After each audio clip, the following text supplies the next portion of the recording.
শীতের ভিতর ধোয়া ওঠা পুলি পিঠা খুব মজা, তাই না? খুবই মজার একটি খাবার আর খুব চমৎকার। এই খাবারটি খুব সহজে যেভাবে আমি তৈরি করেছি চলুন দেখাই।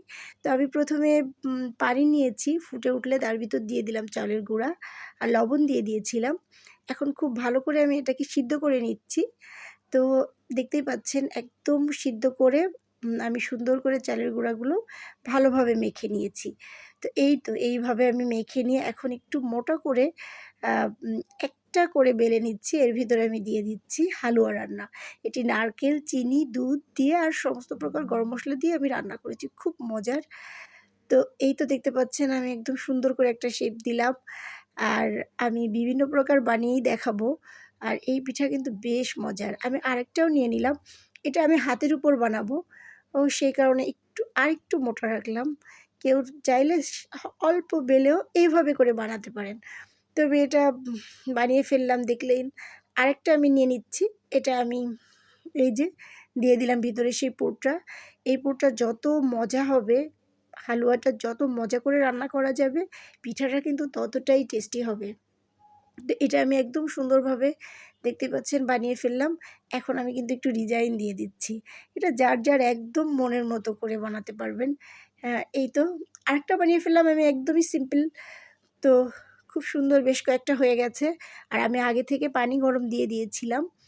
তো পানিটা ফুটে উঠেছে, তার ভিতর ছিদ্রযুক্ত একটা চালুনি দিয়ে দিয়েছি। এরপর এখন আমি সুন্দরভাবে আলতোভাবে পিঠাগুলো বিছিয়ে দেব। তো দেখতেই পাচ্ছেন পিঠাগুলো আমি বিছিয়ে দিচ্ছি এমনভাবে একটার গায়ে যেন একটা লেগে না যায়, একটু ফাঁকা ফাঁকা রাখতে হবে। এই তো এভাবে দিয়ে এখন আমি ঢেকে দেব 15 মিনিটের জন্য। 15 মিনিটের জন্য পিঠাটা হতে থাক। এরই ফাঁকে আমি আরও কিছু পিঠা তৈরি করে ফেলি। এবার আমি সিম্পল পিঠাগুলো বানাবো। তো ওই একইভাবে আমি দিচ্ছি। আর যখন এই সুজিটা রান্না করতে হবে তখন একটু খেয়াল রাখতে হবে এর ভিতর যেন নারকেলটা বেশি যায়, কিশমিশটা বেশি যায়। আর হচ্ছে এলাচটা একটু পরিমাণ মতো খুব সুন্দরভাবে করে, খুবই সুন্দর। আর অলমোস্ট কিন্তু আমার যে পিঠাগুলো আমি ভাপে দিয়েছিলাম হয়ে গেছে এরই ফাঁকে।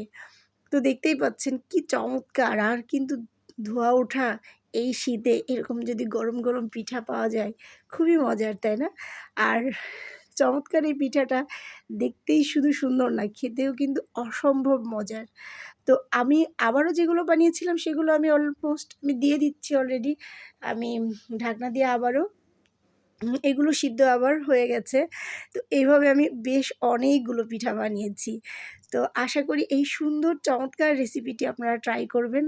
আর এই শীতে গরম গরম পিঠা চমৎকার। Thanks for watching. আল্লাহ হাফেজ।